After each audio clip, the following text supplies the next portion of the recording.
Welcome to today's family adventure vlog. In this vlog, we are visiting Rockland Breakwater Lighthouse, located in Rockland, Maine, as well as Owl's Head Lighthouse, located in Owl's Head, Maine. If you're new around here, then you may not know one of our goals is to spend one day a week on a family adventure. On these adventures, our primary goals include making memories together and exploring the world around us. Some of our favorite adventures include time we spend soaking up nature together. On this particular day, when we visited these two lighthouses, the weather did not disappoint and we had beautifully blue, sunny skies. None of the members of our family had ever visited the Rockland Breakwater Lighthouse, and we were very excited about this opportunity. This lighthouse is located at the end of a 7/8 mile long breakwater. We have never experienced a breakwater quite this long. There is another lighthouse in Maine, Spring Point Ledge Lighthouse, that has a breakwater, but it is nowhere near as long. There is a vlog on my channel of that lighthouse if you'd like to check it out. As we've come to learn with the lighthouses around this state, there is no shortage of amazing history behind this location. Many people ask if the breakwater was built to connect the lighthouse to the land, but actually the breakwater was built first. In the 1850s, several severe nor'easters caused considerable damage to many Rockland waterfront structures, businesses, and to ships in the harbor. The lack of a protective breakwater clearly prevented the harbor from realizing its potential as a commercial port and a harbor of refuge for coastal shipping. Though there was some petition against it, Congress approved the construction of the breakwater in 1880. The original plan called for two breakwaters to be built, one portion that would extend 1,900 feet from the shore at Jameson Point, and the other section would extend 2,640 feet from South Ledge back towards the point. The cost estimate for the project was $500,000. As we were walking on the breakwater, we noticed this section where the stone went all the way across, and it is the only place in the entire breakwater where this happens. So our assumption is that this is the halfway point.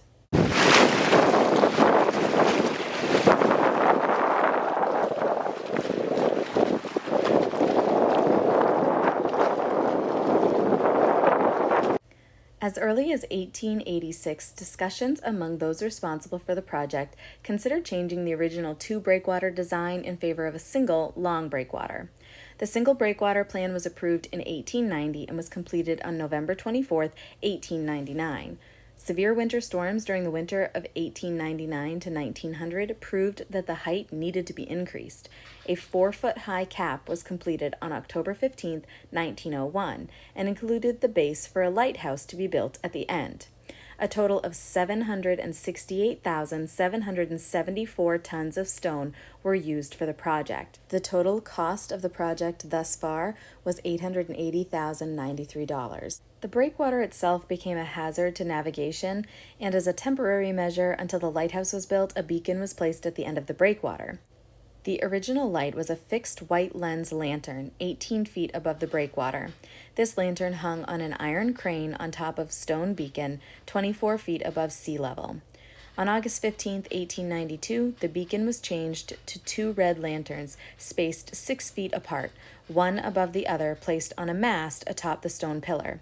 In 1895, the beacon was further improved by providing a 6-by-6-foot building at the base of the mast. Next came the construction of the lighthouse. After a couple of weather-induced starts and stops, the W.H. Glover Company of Rockland completed the lighthouse on September 19, 1902. Just over a month later, on the night before Halloween, a revolving fourth-order Fresnel commenced sending out a white flash every 5 seconds at a focal plane of 39 feet. The station was also originally equipped with a first-class dabble trumpet fog signal, though a fog bell was later added as a backup. When built, the Rockland Breakwater Light Station consisted of a red brick fog signal building at the outer end of the breakwater with a square 25-foot-tall light tower rising from one side of its pitched roof. Connected to the lighthouse and fog signal building were a 1.5-story gambrel-roofed wood frame keeper's house and a boathouse. All the structures were built atop a stone pier, and the interior of the light tower and fog signal building was lined with ceramic-faced brick. The dwelling's cellar contained two 1,500-gallon cisterns for collecting rainwater for the use of the keepers. Similar cisterns were also located beneath the fog signal building to provide water to cool the fog trumpet engine. To increase visibility of the foghouse and tower, the red brick was painted white in 1906 and remained white until 1991 when the original red brick color was restored. A man named Howard P. Robbins was appointed the first head keeper of Rockland Breakwater Lighthouse in June of 1902, and just a few months after he was appointed, his annual salary was raised from $500 to $540. A man named George E. Woodward was the last civilian keeper at the Breakwater Light, arriving in 1934 as the assistant keeper, and he was promoted to principal keeper a short time later. When the Coast Guard took over in 1939, Woodward enrolled as a chief petty officer. During World War II, additional Coast Guard personnel were stationed at the light to watch for enemy vessels using a lookout tower that was placed atop the northern end of the dwelling's roof and accessed through a ceiling hatch. By the end of 1944, the surplus staff was transferred elsewhere, and Woodward soon moved to Owl's Head Lighthouse. Rockland Breakwater Lighthouse was automated in 1965 and its keepers reassigned. The fourth-order Fresnel lens was later removed from the tower, but when the Coast Guard announced plans to remove the lighthouse itself, the city of Rockland objected, and the Samoset Resort offered to assume care of the building, which it undertook until 1989. Under the Maine Lights program, the lighthouse was transferred to the city of Rockland in 1998, and in 2001, the city leased the lighthouse to Friends of Rockland Harbor Lights, a chapter of the American Lighthouse Foundation. In 2001, the Friends of Rockland Harbor Lights did not renew their lease for the lighthouse, and the city of Rockland became responsible for maintaining the structure. As I did research about this lighthouse, I learned that there is a webcam that faces down the breakwater toward land that can be viewed from the website, which I will link in the description box below. At the time that I am filming this, the webcam is not currently working, but there are plans to restore it. As we were walking along the breakwater, we were observing a lot of things about it, and one thing that we came to learn is that if the tide is over 11 feet, the water will go over the top of the breakwater, and that helped us to understand why there was so much wear in certain locations along the breakwater. Before you arrive at the breakwater, you will pass through the Marie H. Reed Breakwater Park. The park was developed by the city of Rockland for the enjoyment of the citizens and visitors to Rockland, and it was completed in October of 1990. Within the park, there is a sign that has some pretty important information related to the breakwater. Walking the Rockland Breakwater can be a wonderful experience and excellent exercise, but in order to make it more pleasant and safe, they suggest the following. The Rockland Breakwater is 7/8 of a mile long, so be sure you are up for the distance. The surface of the breakwater is rough and there are some large gaps between the stones. Proper shoes are a must. Be very careful as you walk. Be especially careful with young children. A fall on the breakwater can result in serious injury. Do not walk the breakwater in bad weather. The surface is very slippery when it is wet. Do not, under any circumstances, walk the breakwater in an electrical storm. People have been struck by lightning and killed on the breakwater. There are no restroom facilities at the end of the breakwater, even when the lighthouse is open. There are no trash receptacles on the breakwater or at the lighthouse, so carry out everything that you carry in. I was able to sneak this little view of the inside of the lighthouse through a window that I noticed, and it was just neat to see that spiral staircase heading up toward the top. Affixed to the lighthouse, this plaque reads, Rockland Breakwater Lighthouse. Construction of this 4,300-foot-long breakwater began in April 1881. 18 years, $750,000, and over 732,277 tons of granite later, it was completed on November 24, 1899. The lighthouse dates from 1902 and was placed on the National Register of Historic Places in 1981. The city of Rockland accepted ownership of the Rockland Lighthouse on September 14, 1998. As you can tell from some of the footage I've shared so far, this beautiful light station has seen quite a bit of extreme weather through the years. In the summer of 1999, the exterior was scraped and repainted by volunteers, including sailors from a visiting U.S. Navy destroyer, the USS Stump. A local Sherwin-Williams paint store donated paint for the refurbishing, and local restaurants provided food for the volunteers. The large and beautiful white mahogany bench that you saw my family sitting on and enjoying just a few moments ago was placed there in the fall of 2003. Between the end of May and the middle of October, open houses are held at the lighthouse every Saturday and Sunday. If you plan to visit, regardless of the time of year, I would strongly encourage you to bring at least a light sweatshirt because the strong winds that blow across the breakwater are pretty rambunctious. Our oldest thought that he would be fine without his coat and that Mom and Dad didn't know what they were talking about when we said he should bring it. Thankfully, he just brought it and didn't put up too much of a fight, and within just a couple of seconds of getting into the area, he had his coat on and zipped, and did end up saying he was thankful that he brought it with him. My research leads me to believe this is the longest breakwater in Maine. On our walk back toward the shore, we really spent some time observing all of the marks that are in these granite slabs and just thinking about how the people who built this got these rocks apart and how these marks may have been created. It was a fun opportunity to talk a little bit of science and engineering with my kids.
A 15 to 20 minute drive will bring you to Owl's Head Lighthouse in Owl's Head, Maine, and that is where we chose to end our adventure on this day.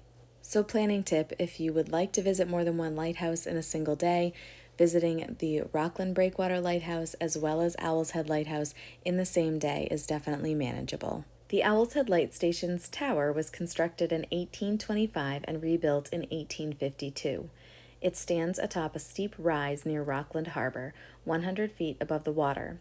The keeper's house, built in the 1850s, is down a steep set of stairs from the light. This lighthouse has seen many changes throughout the years. It was automated in 1989. The keeper's house, which was used for years by Coast Guard families, is now the interpretive center for the American Lighthouse Foundation. The tales associated with this lighthouse are particularly interesting. The old station is said to have plenty of stories, tales of ghosts, shipwrecks, and bell-ringing bells. Spirits were said to have visited the keeper's house kitchen, living rooms, and bed. In 1850, a schooner went aground below the light. A couple, entombed in frozen spray, were pulled from the wreckage, revived at the station, and lived to meet it. And then there was Scott. In the 1930s, the schooner schooner, owned by a lightkeeper, pulled the rope on the station's fog bell and barked at passing boats. He repeated the trick often and reportedly alerted a mail boat in time to save it from running aground in a storm. The faithful spaniel is said to be buried close to his bell. Owl's Head Lighthouse is an active aid to navigation. It is located at the entrance of Rockland Harbor on western Penobscot Bay in the town of Owl's Head, Knox County, Maine. The lighthouse is owned by the U.S. Coast Guard and licensed to the American Lighthouse Foundation. This lighthouse is located within Owl's Head Light State Park. President John Quincy Adams gave his approval for this lighthouse in 1824. The origin of the name Owl's Head is a mystery.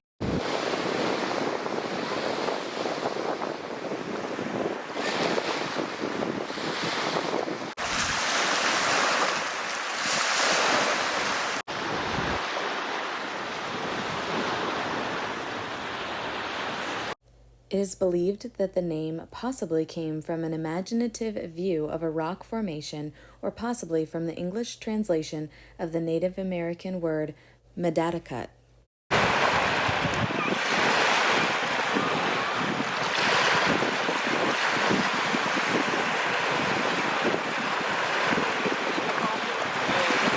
There are clearly many who believe in the tales associated with this lighthouse.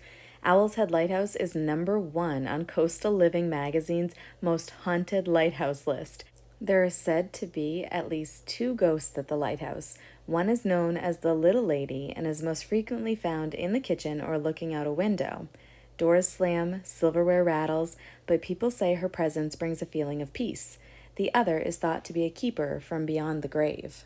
Owl's Head Lighthouse was built in 1825 for $2,707.79 on 17.5 acres of pine-covered headland on the south side of the entrance to Rockland Harbor. Even though the conical rubble-stone tower was quite short, only 15 feet tall, its light could be seen for 16 miles due to its elevated location atop the rocky headland. President John Quincy Adams and Stephen Pleasanton, 5th Auditor of the Treasury responsible for lighthouses, locked horns over who would be Owl's Head's first keeper. As the position was a political appointment, the president won, and the War of 1812 veteran Isaac Stearns was appointed keeper at an annual salary of $350. In 1852, a round 24-foot-tall tower built of the best hard-burnt brick replaced the original dilapidated stone tower, and in 1854, a new 1.5-story wood-framed keeper's dwelling was built. A fourth-order Fresnel lens took the place of the array of lamps and reflectors in 1856. In 1869, a small bell, to be sounded as a fog signal, was attached to the porch of the lighthouse. Then, in 1879, a larger fog bell, operated by a Stevens striking machine, was installed in a wooden pyramidal tower situated 100 feet from the lighthouse. Every 7 hours or so, the keeper needed to turn a large crank to wind up the weights used to power the striking mechanism. When visibility was low, the bell rang every 15 seconds and nearly deafened anyone nearby. A modern striking machine, fabricated in the Lighthouse Board's machine shop in Boston, replaced the Stevens striking machine in 1902. This new machine was one of several fabricated using the same pattern and with interchangeable parts. The striking machines obtained from private manufacturers varied in dimensions and didn't have interchangeable parts, making it troublesome to maintain them. A new wooden bell tower was erected in 1902. The keeper's dwelling received a pump and piping for water in 1880, and in 1894 an oil house was erected. Also, in 1894, the lighthouse tender, Myrtle, delivered materials for a boathouse and boat slip, and these structures were built on the beach northwest of the dwelling. In 1903, a covered way about 60 feet long was placed over the stairs linking the oil house and lighthouse, and 3 years later it was extended about 100 feet to reach the dwelling.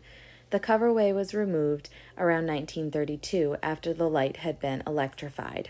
Local citizens wrote newly elected Senator Margaret C. Smith in 1949 in an attempt to get the covered way rebuilt, but Joseph F. Farley, commandant of the Coast Guard, nixed the idea, saying that as the keeper no longer had to make treks to the tower during the night to mind an oil lamp, the covered passage, which was expensive to maintain, was unnecessary. And now for a little more information on Spot, because my animal-loving heart just cannot resist. He is known as a famous life-saving resident of the station. He was a Springer Spaniel owned by Augustus Gus B. Hamer, who was the keeper at Owl's Head from 1930 to 1945. Gus's daughters, Pauline and Millie, taught Spot to pull on the rope to ring the fog bell. Whenever a vessel passed by, Spot would ring the bell and receive the sound of a bell or horn from the ship in return. As Spot's favorite visitor was the mail boat skippered by Stuart Ames, who always brought a special treat for him, Spot came to recognize the sound of the boat's engine. Once, when a terrible snowstorm blew in, the snowbanks muffled the sound of the bell. Mrs. Ames worried that her husband was lost in the blizzard. During the thick of the storm, Spot scratched to be let out and raced to the shore, where he barked loudly and incessantly. It wasn't long until the sound of the mail boat whistle was heard in reply. Captain Ames had heard the barking and was able to figure out his position, which saved him from crashing into the rocky promontory. Archford V. Haskins, who served at Owl's Head from 1947 to 1953, was the station's last civilian keeper, and in 1953 was one of just 2 civilian keepers in Maine. The rest were all Coast Guard keepers. Owl's Head Lighthouse is open to the public until sunset when these gates close. In 2010, the lighthouse experienced some extensive renovations. Rust and peeling paint were banished, and the tower restored to its original 1852 appearance. The bricks were repointed and repaired before being repainted. The lantern's ironwork was restored, its window panes replaced, and the parapet floor repaired. In addition, the iron railing and granite gallery encircling the lantern room were replaced. Volunteers staff this lighthouse from Memorial Day through Columbus Day. During this time, tour dates to climb the lighthouse are available. These lighthouses are just two of the many beautiful parts of Maine's history. Thank you so much for joining us on today's family adventure. I can't wait to see you in the next one. Bye!